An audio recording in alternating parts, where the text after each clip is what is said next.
నమస్తే, welcome to Suman TV. నేను ఇప్పుడు డాక్టర్ తేజ గారి కైరోప్రాక్టిక్ స్పైన్ కేర్ క్లినిక్లో ఉన్నాను. మీరు చాలా వీడియోస్ చూసుంటారు తేజ గారి వీడియోస్. అసలు ఈ మధ్య అందరికీ బ్యాక్ పెయిన్ ఎక్కువైపోయింది. అసలు ఈ బ్యాక్ పెయిన్ రాకుండా ఉండాలంటే ఎలాంటి ప్రికాషన్స్ తీసుకోవాలి, వచ్చిన తర్వాత ఎలాంటి ట్రీట్మెంట్స్తో క్లియర్ చేసుకోవాలి, ఇవన్నీ డాక్టర్ తేజ గారిని అడిగి తెలుసుకుందాం. నమస్తే డాక్టర్. హలో అండి. హాయ్. ముందుగా డాక్టర్ని ఎక్కువ మంది కలిసేది బ్యాక్ పెయిన్ అని. సో ఎక్కువగా వినిపిస్తుంది మాట. నవేడేస్ ఏంటంటే ఈ డయాబెటీస్, బీపీఎల్లోనో స్పైన్ ప్రాబ్లమ్స్ కూడా కామన్ అయిపోయినాయి అనమాట. అది మేబీ ఆ పోస్చర్ కానీ, వాళ్ళ ప్రొఫెషనల్ రిలేటెడ్ స్ట్రెస్ కావచ్చు, ఐటీ ప్రొఫెషనల్స్లో కావచ్చు, ఈవెన్ మార్కెటింగ్ పీపుల్లో కావచ్చు. చాలా మంది హెవీ వెయిట్స్ లిఫ్ట్ చేస్తుంటారు, వాళ్ళకి కూడా డిస్క్ బల్జెస్, డిస్క్ హెరినేషన్స్ అంటాం, కామన్ గా చూస్తుంటాం అనమాట. సో అలానే మన రోడ్స్ కూడా బ్లాక్, చాలా స్పీడ్ బ్రేకర్స్ గుంతలు ఉంటాయి కదా, దాని వల్ల కూడా కొన్ని డిస్క్ బల్జెస్ ఉండొచ్చు. ఇంకోటి ఏంటంటే ఈవెన్ న్యూట్రిషనల్ డెఫిషియన్సీ వల్ల కూడా ఈ బోన్స్ వీక్ అయ్యి కూడా ఈ డిస్క్ బల్జెస్, ఈ స్పైన్ ప్రాబ్లమ్స్ అనేది నవేడేస్ కామన్ అయిపోయింది అనమాట మనకి. సో ఇక్కడ ఏంటంటే మన దగ్గరకు ఒక పేషెంట్ వచ్చినప్పుడు, సో అది దేని వల్ల వస్తుందని ఫస్ట్ రూట్ కాజ్ అనేది మనం ఫైండ్ అవుట్ చేయాలి. సో అందరికీ డిస్క్ బల్జ్, సో ఇదే ఉందని మనం ఎలా డయాగ్నోస్ చేస్తామంటే, సో ఫస్ట్ మనం డిఫరెన్షియేట్ అంటే దేని వల్ల వస్తుంది అనేది. ఎందుకంటే ఒక బ్యాక్ పెయిన్ వస్తుందంటే చాలా వరకు అది మేబీ ఈవెన్ గ్యాస్ట్రైటిస్ లో కూడా వచ్చే కామన్ గా ఉంటుంది. ఈవెన్ నవేడేస్ ఏంటంటే ఇప్పుడు కిడ్నీ స్టోన్స్ ఉంటాయి. ఇప్పుడు కిడ్నీ స్టోన్స్ వచ్చినప్పుడు కూడా బ్యాక్ పెయిన్ ఉంటుంది. అయితే దానికి మనకి బ్యాక్ పెయిన్ ఎలా డిఫరెన్షియేట్ చేస్తాం అంటే, ఇప్పుడు కిడ్నీ పెయిన్ అనేది మనకి లాయిన్ టు గ్రాయిన్ వరకే పెయిన్ ఉంటుంది అనమాట. ఇట్స్ స్పాస్మోడిక్ పెయిన్, అంటే అది సడన్ గా వస్తుంది, అదే తగ్గిపోతుంది. ఇప్పుడు మనకి బ్యాక్ పెయిన్ ఉంది అనుకోండి, అది ఎలా ఉంటుందంటే మనకి ఏదైనా మూవ్మెంట్స్ రెగ్యులేట్ అవుతూ ఉంటుంది ఏదైనా డ్యూరింగ్ యాక్టివిటీస్ లో కానీ. సో మనం దీన్ని చూసుకోవాలి అంటే దేని వల్ల వస్తుంది పెయిన్ అనేది. సో మనం రూట్ కాజ్ తెలిస్తే దాని ట్రీట్మెంట్ కూడా ఈజీగా ఉంటుంది మనకి. కానీ డాక్టర్, చాలా మంది లోవర్ బ్యాక్ పెయిన్ వచ్చినప్పుడు అసలు నుంచోలేరు. వాళ్ళు ఫుడ్ తినేటప్పుడు కూడా స్ట్రైట్ గా నిలబడి వాళ్ళు తినలేరు. అంటే సైడ్ కి ఇలా వన్ లెగ్ మీద స్ట్రెస్ వేసి నుంచోవడం అదంతా జరుగుతుంది. అంటే అంత ప్రాబ్లం ఉంటుంది. చాలా మంది డాక్టర్స్ దగ్గరికి వెళ్తారు, కానీ సొల్యూషన్ అయితే చాలా లేట్ గా వస్తుంది అంటూ ఉంటారు. నిజమేనా? అంటే ఫస్ట్ ప్రాబ్లం రాగానే నియర్ బై డాక్టర్ని కన్సల్ట్ చేసి థెరపీ తీసుకుంటే బాగుంటుంది. చాలా మంది ఏమవుతుందంటే నెగ్లెక్ట్ చేస్తుంటారు. అంటే చాలా మంది ఏం చేస్తారంటే పక్కన వాళ్ళ ఫ్రెండ్స్ సజెషన్ ఏదో ఒకటి తీసుకొని ఒక పెయిన్ కిల్లర్ వేసుకుందాం, ఒక 24 hours లో రిలీఫ్ వస్తుంది, మళ్ళీ వాళ్ళ యాక్టివిటీస్ వాళ్ళు చేసుకుంటుంటారు. కానీ అది ఫ్రీక్వెంట్ గా వస్తున్నప్పుడు ఏం చేయాలంటే అట్లీస్ట్ నియర్ బై డాక్టర్ని కన్సల్ట్ చేసి, సో అది దేని వల్ల వస్తుంది, ఏదైనా మనకి స్కాన్స్ కానీ, ఎంఆర్ఐస్ కానీ, ఎక్స్రేస్ కానీ చూసుకోగలిగితే ముందుగానే మనం చూసుకుంటే అది అక్యూట్ స్టేజ్ లో ఉన్నప్పుడు అది కంప్లీట్ గా 100% క్యూర్ చేయొచ్చు. ఇక్కడ ఏమవుతుందంటే ఇది క్రానిక్ స్టేజ్ వచ్చిన తర్వాత ఇక్కడికి వచ్చేసరికి ఏమవుతుందంటే ఈ పెయిన్స్ వాళ్ళకి నుంచోనే పరిస్థితి ఉండదు. నుంచుంటే ఒక 10 నిమిషాలకే ఈ కాళ్ళు ముద్దుబారిపోతుంటాయి, ఈ నమ్నెస్ వచ్చేస్తుంది, బర్నింగ్ సెన్సేషన్ ఉంటుంది. దీనివల్ల స్లీప్ డిస్టర్బెన్స్, ఎప్పుడైతే స్లీప్ డిస్టర్బెన్స్ స్టార్ట్ అవుతుందో వీళ్ళకి యాంగ్జైటీ, డిప్రెషన్ అనేది కామన్ గా చూస్తున్నమాట. అంటే మోర్ దెన్ 6 months ఈ ప్రాబ్లమ్స్ ఉంటాయి మనకి. సో అసోసియేటెడ్ సైకలాజికల్ ఇంబ్యాలెన్సెస్ అంటాం ఇవన్నీ కూడా మనకి. సో ఇవన్నీ కామన్ గా చూస్తుంటాం. ఒక బ్యాక్ పెయిన్ ఏంటంటే దీన్ని నెగ్లెక్ట్ చేయడం వల్ల దీని రిలేటెడ్ ఈ హెల్త్ ఇష్యూస్ కూడా వచ్చే అవకాశం ఉంటుంది. ఎందుకంటే మనకి బ్యాక్ పెయిన్ వచ్చినప్పుడు ఫిజికల్ యాక్టివిటీ తగ్గిపోతుంది. ఎప్పుడైతే ఫిజికల్ యాక్టివిటీ తగ్గుతుందో ఈవెన్ ఇండైజెషన్, అంటే మనకి గ్యాస్ట్రైటిస్ కానీ, ఈ stomach related, digestion related issues కూడా వచ్చే కామన్ గా ఉంటుంది. ఎందుకంటే మనకి స్టమక్ అనేది పవర్ హౌస్ లాంటిది. మనకి తిన్న న్యూట్రిషన్ అంతా కూడా మన బాడీకి అంతా కూడా ఇక్కడ నుంచే కరెక్ట్ గా న్యూట్రియన్స్ అంతా కూడా అబ్జర్వ్ అవ్వాల్సి వస్తుంది. సో వీటన్నిటిలో కూడా అన్ని సిస్టమ్స్ లో కూడా మనకి చేంజెస్ వస్తూ ఉంటాయి అన్నమాట. సో అది ముందుగానే మనం చూసుకొని ట్రీట్ చేసుకోగలిగితే దీన్ని 100% క్యూర్ చేయొచ్చు మనం. చాలా మంది బ్యాక్ పెయిన్ తో డాక్టర్స్ దగ్గరికి వెళ్తారు అండ్ వాళ్ళు సర్జరీ అంటారు లేదా మెడికేషన్ ఇస్తారు. అది జరిగిన తర్వాత కూడా స్టిల్ వాళ్ళకి కంటిన్యూ అవుతూ ఉంటుంది బ్యాక్ పెయిన్. కానీ కైరోప్రాక్టర్ అది క్లియర్ చేయగలరా? ఇలా ఉంటుందంటే ఇప్పుడు 100 cases లో ఒక కేసు క్రానిక్ గానే ఉంటుందండి. అంటే ఎలా ఉంటుందంటే డిస్క్ అనేది చాలా వరకు బయటకు వచ్చేసి ఇంట్లో మనకి డిస్క్ ఇష్యూస్ లో చాలా ఉంటాయి అన్నమాట. చాలా వరకు బల్జ్ అంటే బయటకు వచ్చింది అనుకుంటే ఇందులో ఏంటంటే పోస్టీరియర్ లాటరల్ అంటాం. 3 types ఉంటాయి. పోస్టీరియర్ లాటరల్ కానీ, సెంట్రల్ డిస్క్ హెరినేషన్స్ కానీ, అలానే ఫొరామినల్ డిస్క్ హెరినేషన్స్ అంటాం. ఈ సెంట్రల్ డిస్క్ హెరినేషన్స్ అనేది కొంచెం క్రానిక్. దీనివల్ల ఏమవుతుందంటే మల్టిపుల్ సిమ్టమ్స్ ఉంటాయి. దీంట్లో మనకి బౌల్ అండ్ బ్లాడర్ లో కూడా డిస్టర్బెన్సెస్ ఉంటాయి అన్నమాట. సో వీళ్ళకి ఏంటంటే సెన్సేషన్స్ తెలియదు. ఈ క్రానిక్ కేసెస్ లో మేమే చెప్తాం, ఎందుకంటే మేము ఆల్మోస్ట్ 99% కేసెస్ చాలా వరకు తీసుకుంటాం, క్యూర్ చేస్తాం. ఈ 1% కేసెస్ లో ఏంటంటే క్రానిక్ గా ఉన్నప్పుడు మాత్రం మేమే సర్జరీ రికమెండ్ చేస్తాం. ఎందుకంటే అది ముందుగానే వాళ్ళు నెగ్లెక్ట్ చేసి స్టేజ్ కి వచ్చేస్తారు కదా. సో కొన్ని కేసెస్ ఏంటంటే అవి సర్జికల్ గా వెళ్లాల్సిందే. సో ముందుగానే వస్తే ఆ సర్జరీ బాధ తగ్గుతుంది, కొంచెం ముందుగా వాళ్ళ కేర్ తీసుకుని వస్తే తగ్గుతుంది. ఇంకొకటి ఏంటంటే థెరపీ ఇచ్చిన తర్వాత కూడా చాలా వరకు ఏంటంటే లైఫ్ స్టైల్ చేంజెస్ నుంచి వస్తుంటాయి ఈ ప్రాబ్లమ్స్ అన్ని. సో ఆ లైఫ్ స్టైల్ కూడా వీళ్ళు కరెక్ట్ చేసుకోవాల్సి వస్తుంది. నవడేస్ ఆల్కహాల్, స్మోకింగ్ అండ్ మన ఇంకోటి ఏంటంటే స్లీప్ టైం. ఏంటంటే చాలా మంది ఏంటంటే ఇన్సోమ్నియా, చాలా మంది స్లీప్లెస్నెస్, తక్కువ టైం పడుకుంటుంటారు. వాళ్ళు కూడా ఈవెన్ నవేడేస్ మస్కులోస్కెలిటల్ సిస్టమ్, ఈ నర్వస్ సిస్టమ్ వీక్నెస్ కామన్ గా చూస్తుంటాం మనం, ఈ డైజెషన్ ఇష్యూస్. సో ఈ లైఫ్ స్టైల్ చేంజెస్ అన్ని వీళ్ళు మళ్ళీ కరెక్ట్ చేసుకోగలిగితే ఈ ప్రాబ్లమ్స్ అనేది ఒకసారి తగ్గిన తర్వాత మళ్ళీ రియాక్ట్ అయ్యే ఛాన్సెస్ చాలా తక్కువ మనకి. తేజ గారు, ఈ మధ్య చూస్తున్నాం కైరోప్రాక్టర్స్ చాలా చాలా ఫేమస్ అవుతున్నారు వీడియోస్ తో. అంటే చాలా సోషల్ మీడియాలో వైరల్ కూడా అవుతున్నాయి వాళ్ళ ట్రీట్మెంట్స్ కానీ అవన్నీ. ఒక్కొక్కసారి చూస్తే అనిపిస్తుంది ఇది నిజమా లేకపోతే వ్యూస్ కోసం చేస్తున్నారా అని. మీరు చూసారా?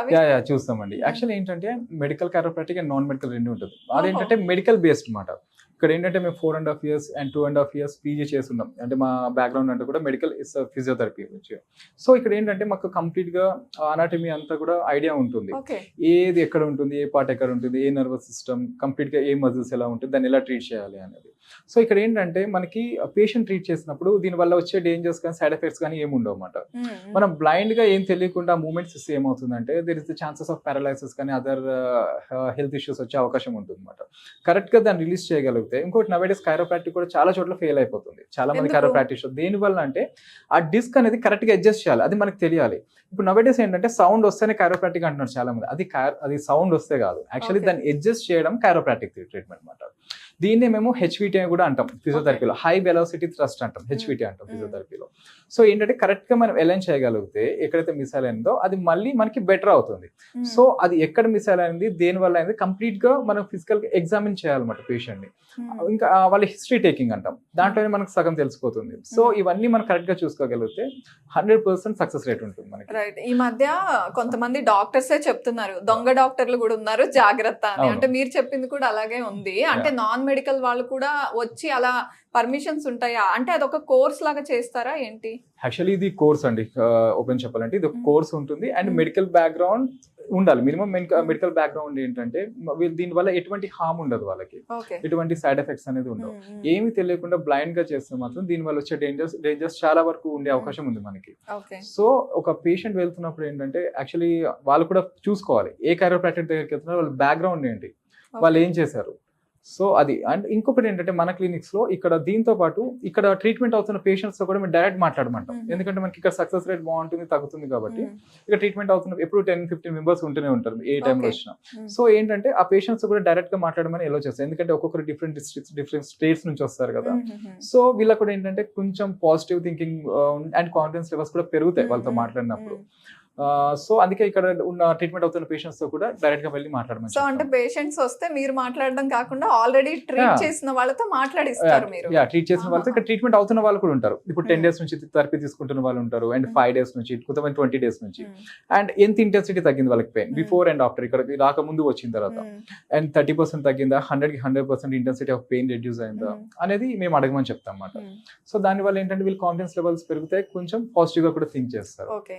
ఇప్పుడు ఒక పేషెంట్ బ్యాక్ పెయిన్ అని వస్తే, ఒకవేళ స్టేజ్ 3 అట్లా పెయిన్ ఉందనుకోండి, మిడిల్ లో ఉన్నారు వాళ్ళు పెయిన్ తో, లాస్ట్ స్టేజ్ కాకుండా, ఎంత సక్సెస్ రేట్ ఉంటుంది, ఎంత వరకు పెయిన్ ని మీరు రెడ్యూస్ చేయగలరు? ఒక పేషెంట్ వచ్చినప్పుడు చూడాలి, అంటే వాళ్ళ ఏజ్ రిలేటెడ్ కూడా. ఇప్పుడు 30 years లో ఉన్నప్పుడు మనం మ్యానిపులేషన్స్, అలానే 70-80 years వాళ్ళు వస్తారు. ఎందుకంటే బోన్ స్ట్రెంత్ తగ్గుతుంది కంపేర్ టు ద మెన్. ఇప్పుడు చూడండి, ఉమెన్ కి 45 years తో బోన్ స్ట్రెంత్ కొంచెం తక్కువ ఉంటుంది మనకి, ఈ హార్మోనల్స్ ఇంబ్యాలెన్సెస్ వల్ల.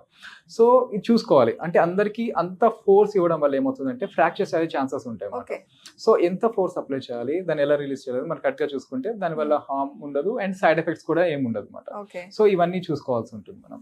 అంటే సక్సెస్ రేట్ అంటే మీకు రివ్యూస్ ఎలా ఇస్తారు? మాకు ఇంతవరకు తగ్గిపోయింది లేదా 100% తగ్గిపోయింది అనే వాళ్ళు ఎంతమంది ఉంటారు? ఆల్మోస్ట్ 99% సక్సెస్ రేట్ లోనే ఉన్నామండి. ఓకే. చాలా వరకు అయితే పేషెంట్స్ ఇక్కడికి వచ్చిన వాళ్ళందరూ కూడా హ్యాపీగానే వెళ్తారు. అంటే కేస్ తగ్గుతుంది అంటేనే మేము టేకప్ చేస్తాం అన్నమాట.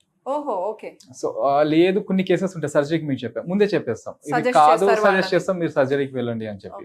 ఇక్కడికి వచ్చే కేసెస్ కూడా చాలా వరకు ఏంటంటే అన్ని చోట్లకి తిరిగేసి వస్తారు. ఈవెన్ ఆయుర్వేదిక్ కానీ, హోమియోపతి కానీ, నేచర్ క్యూర్ కానీ, అన్ని ట్రీట్మెంట్స్ తీసుకొని లాస్ట్ లోనే మా దగ్గరికి వస్తారు అనమాట. సో అప్పటికి ఇది ఏమవుతుందంటే క్రానిక్ అయిపోతుంది. అందుకే కొన్ని కేసెస్ ఏంటంటే, కొన్ని కేసెస్ ఒక 1 week 2 weeks లో తగ్గితే, కొన్ని కేసెస్ 2 to 3 months కూడా పడుతుంటాయి అన్నమాట.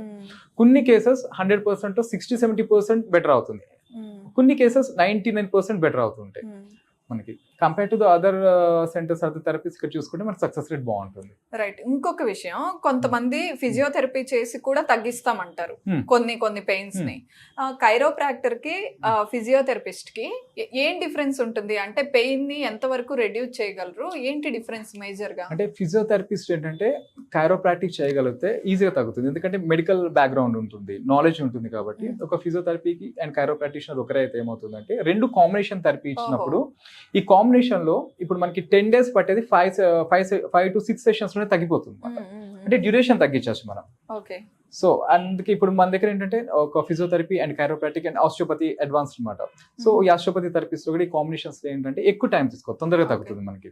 సో ఇంకా అడ్వాన్స్డ్ టెక్నిక్స్ ఏమేమి వస్తున్నాయి కొత్తగా వచ్చేవి? ఇప్పుడు కైరోప్రాక్టిక్ కన్నా కూడా ఆస్టియోపతి ఇంకా అడ్వాన్స్డ్ అనమాట. ఈ ఆస్టియోపతి ఏంటంటే నాట్ ఓన్లీ మస్కులోస్కెలిటల్ సిస్టమ్, ఈయన డైజెస్టివ్ ఇష్యూస్ కానీ లంగ్ ఇష్యూస్ కానీ అదర్ విజరల్ ఆర్గన్స్ అంటాం, వీటిలో ఏదైనా ప్రాబ్లం ఉన్నా కూడా మన ఆస్టియోపతి ట్రీట్మెంట్ తో వీటిని క్యూర్ చేయొచ్చు. ఇక్కడ ఎవరైనా ఇప్పుడు ప్రెసెంట్ అవైలబుల్ ఉన్నారా? ఎవరైనా బ్యాక్ పెయిన్ తో ఉన్న ఉన్నారండి, ఇప్పుడు ట్రీట్మెంట్ అవుతుంది ఒక ఇద్దరికి. మీరు మాట్లాడదాం ఒకసారి. నమస్తే అండి. నమస్తే మేడం. మీ పేరు? కేవీ రెడ్డి. కేవీ రెడ్డి గారు ఎక్కడి నుంచి వచ్చారు? సుచిత్ర నుంచి వచ్చి మేడం. అంటే తేజ గారి క్లినిక్ కి ఫస్ట్ టైం వచ్చారా లేకపోతే ఫస్ట్ టైం వచ్చారు? ఎక్కడికైనా వెళ్ళారా వేరే క్లినిక్స్ కి ఇక్కడికి వచ్చే ముందు? వెళ్ళే మేడం, అక్కడ క్యూర్ కాలేదు. ఓకే. ఏంటి అసలు ప్రాబ్లం ఏంటి? Back pain madam. ఓకే. వేరే క్లినిక్స్ కి వెళ్ళినప్పుడు ఏం చెప్పేవాళ్ళు? అక్కడ సాటిస్ఫై కాలేదు మేడం, చాలా సార్లు చూపించుకున్నాను. అంటే సర్జరీస్ మెడికేషన్ ఏమన్నా చెప్పారా? సర్జరీస్ అంటే దాని నాకు ఇంట్రెస్ట్ లేక. మరి ఇక్కడికి ఎలా వచ్చారు తేజ గారికి? యూట్యూబ్ లో చూసి వచ్చాను మేడం. ఓహో, ఓకే. ఇక్కడికి వచ్చాక మీకు కాన్ఫిడెన్స్ ఎట్లా వచ్చింది? ఇక్కడికి వచ్చినాక పేషెంట్లను అడిగి తెలుసుకున్నాను. మాట్లాడి జాయిన్ అయ్యారా? మేడం. మీకు ఇంతకు ముందున్న పెయిన్ ఇప్పుడు ఎంత తగ్గింది? ఇప్పుడు 90% తగ్గింది మేడం. ఓకే. అంటే ఇంతకు ముందు మీరు నడవగలిగేవారా, కూర్చునే వాళ్ళ? ఇంతకు ముందు ఇక్కడికి రావడానికి ఒకరి సహాయం తీసుకొని వచ్చేవాడిని మేడం. ఓకే. ఇంకొకరి సపోర్ట్ ఉండాలి. సపోర్ట్ లేదు, రాలేకున్నాను. అప్పుడు కూర్చోలేకున్నా పెయిన్ ఎక్కువ ఉన్నది. ఇప్పుడు 90% క్యూర్ అయింది మేడం. ఇప్పుడు ఒక్కనే రావడం పోవడం. అదే నడిచి వచ్చేస్తున్నారు, నేను అదే అనుకున్నాను. అంటే ఎన్ని సిట్టింగ్స్ కి వచ్చారు? ఎన్నిసార్లు చేశారు మీకు ట్రీట్మెంట్? నేను 20 days నుంచి ట్రీట్మెంట్ తీసుకుంటున్నాను. ఓకే. ఇప్పుడు హ్యాపీగా ఉన్నారు? హ్యాపీగా ఉంది మేడం. అంటే మీలాగా బాధపడుతున్న వాళ్ళు చాలా మంది ఉంటారు బ్యాక్ పెయిన్ తో, చూస్తూ ఉంటారు మన ఇంటర్వ్యూ. వాళ్ళకి ఏం చెప్తారు తేజ గారి గురించి? కంపల్సరీ ఇక్కడికి తేజ సార్ క్లినిక్ రమ్మని చెప్తాను మేడం. అంటే ఎందుకు? ఇక్కడే బాగుంది మేడం రిజల్ట్. ఓకే, ఇక్కడే బాగుంది, ఇక్కడే మీకు సొల్యూషన్ దొరికింది. తేజ గారు, ఈ పేషెంట్ ఏ కండిషన్ లో వచ్చారు మీ దగ్గరికి? యాక్చువల్లీ ఏంటంటే మల్టిపుల్ డిస్క్ బల్జెస్ అనమాట. మనకి L3 నుంచి L5 వరకు డిస్క్ బల్జెస్. దీనివల్ల ఏమవుతుందంటే నాకు ఒక 10 నిమిషాలు నూర్చుంటే ఈ నమ్నెస్ రావడం, అలానే బర్నింగ్ సెన్సేషన్. సో అది దీనివల్ల ఏమవుతుందంటే స్లీప్ డిస్టర్బెన్స్, ఈవెన్ పడుకోవాలన్నా కూడా ఈ నమ్నెస్ వల్ల కానీ ఈ బ్యాక్ పెయిన్ రావడం వల్ల సో స్లీప్ కూడా సరిగా ఉండకపోయేది అనమాట. సో దానివల్ల ఇంతకు ముందు మెడికేషన్స్ తీసుకున్నారు అండ్ అదర్ సెంటర్స్కి వెళ్ళారు థెరపీకి. సో అక్కడ స్టిల్ పెయిన్ అలానే ఉంది, తగ్గకపోవడంతో ఏంటంటే ఇక్కడికి రావడం జరిగింది మన యూట్యూబ్లో చూసి. ఇక్కడికి వచ్చిన తర్వాత కూడా నేను చెప్పాను, ఇక్కడ మన దగ్గర ఉన్న పేషెంట్స్ మీతో డైరెక్ట్ మాట్లాడింది ఫస్ట్ అని. మాట్లాడిన తర్వాత ఆయన కూడా సాటిస్ఫై అయ్యారు, హ్యాపీగా ఫీల్ అయ్యారు. సో మాట్లాడిన తర్వాత సో థెరపీ స్టార్ట్ చేసాం. ఈవెన్ 6th day నుంచి బెటర్గా కొంచెం ఇంప్రూవ్మెంట్ స్టార్ట్ అయింది. ఈ రోజు వచ్చేసరికి ఆయన బెటర్గా ఒకరే రావడం జరిగింది. మళ్ళీ ఆయన యాక్టివిటీస్ అన్ని చేసుకుంటున్నారు, ఇబ్బంది ఏం లేకుండా. ఇంకో 3-4 సెషన్స్ లో ఆల్మోస్ట్ తగ్గిపోతుంది మొత్తం అంతా కూడా. అంటే ఈయన స్టేజ్ ఎలా ఉంది అంటే మల్టిపుల్ డిస్క్ బల్జెస్, దాంతో పాటు స్పాండిలోలిసిస్ అంటాం. అంటే ఈ డిస్క్ తో పాటు ఈ వర్టిబ్రే, ఈ బోన్ అనేది కొంచెం ముందుకు జరిగింది అండ్ యాంటీరియోలిసిస్. దాని వల్ల ఈ ప్రాబ్లం అనేది చాలా ఇయర్స్ నుంచి ఉంది, అది క్రానిక్ అయిపోయింది. అలానే దీంతో పాటు కొన్ని లైఫ్ స్టైల్ చేంజెస్ కూడా చెప్పామన్నమాట. అంటే ఎక్సర్సైజెస్, అలానే థెరపీతో పాటు అండ్ అలానే డైట్ చేంజెస్, ఇవన్నీ కూడా మేము చెప్పడం జరుగుతుంది దీంతో పాటు. ఎందుకంటే మనకి నవడేస్ కామన్ గా ఈవెన్ డైట్ అంటే న్యూట్రిషన్ సరిగ్గా లేకపోయినా ఏమవుతుంది, ఈ బోన్స్ మజిల్స్ అన్ని వీక్ అయినా కూడా ఈ పెయిన్స్ కామన్ గా వచ్చేస్తుంటాయి. And right nutrition and regular exercises, correct గా మన పోస్చర్ మెయింటైన్ చేయడం, ఇవన్నీ చేసుకుంటే మనకి రేకర్ అయ్యే ఛాన్సెస్ తక్కువ ఒకసారి తగ్గిన తర్వాత. తేజ గారు, చాలా మంది మొదట్లో కనిపెట్టే వాళ్ళు ఉంటారు, వాళ్ళు నెగ్లెక్ట్ చేస్తూ ఏదో పెయిన్ కోసం పెయిన్ కిల్లర్స్ వాడుతూ లాస్ట్ వరకు వచ్చేస్తారు. మీరు అన్నట్టు లాస్ట్ స్టేజ్ అయితే సర్జరీస్ కి ఎలాగో వెళ్తారు. ఒకవేళ సర్జరీస్ అంటే భయపడుతూ ఇనీషియల్ గానే వాళ్ళు పెయిన్ గురించి తెలుసుకున్న వాళ్ళకి మీరు ఈజీగా ట్రీట్ చేయగలరా? అంటే అలాంటి వాళ్ళకి సర్జరీస్ అవసరం లేదని చెప్తారా? ఏం చెప్తారు? ఇప్పుడు ఏంటంటే ఇప్పుడు సర్జరీస్ కంటే కొన్ని కేసెస్ ఉంటాయండి. ఇప్పుడు వీళ్ళు ఎక్యూట్ గానే వస్తే ఈ 15-20 సెషన్స్ కూడా అవసరం ఉండదు. ఈవెన్ ఓహో. 2 or 3 సెషన్స్ లోనే చాలా వరకు తగ్గిపోతుంటాయి Hmm. కేసెస్. సో కొన్ని కేసెస్ మాత్రం కొంచెం టైం పడతాయి. కొన్ని క్రానిక్ కేసెస్ ఉంటే ఇట్ టేక్స్ 1-2 months కూడా టైం పడుతుంటుంది అనమాట. ఎందుకంటే అంత సివియారిటీ కొంతమంది 6 years, 7 years, 8 years నుంచి ప్రాబ్లమ్ ఫేస్ చేస్తున్న వాళ్ళు ఉంటారు. అందరికి 2-3 సెషన్స్ లో 2 weeks లో తగ్గలని లేదు. కొంతమందికి టైం టేకింగ్ మనకి. సర్జరీ మనం ఏంటంటే మాక్సిమం అవాయిడ్ చేయొచ్చు. 95% సర్జరీ అనేది చాలా వరకు అవాయిడ్ చేయొచ్చు అనమాట. కొన్ని కేసెస్ మేము అంటే మా దగ్గర ట్రీట్ చేయలేము, చాలా కాంప్లికేటెడ్ గా ఉంటాయి. సెంట్రల్ డిస్క్ ప్రొట్రూషన్స్ అంటాం. ఈ డిస్క్ హెర్నియేషన్స్ లో కాంప్లికేటెడ్ గా ఉంటే మాత్రం మేమే సర్జరీకి సజెస్ట్ చేస్తాం. ఓకే. సో ముందే చెప్పేస్తాం మన దగ్గర అవుతుందా లేదా, లేదంటే సర్జరీకి వెళ్ళాలా అని చెప్పి. Thank you doctor. Thank you. Thanks for your time. Yeah, okay అండి, థ్యాంక్ యూ.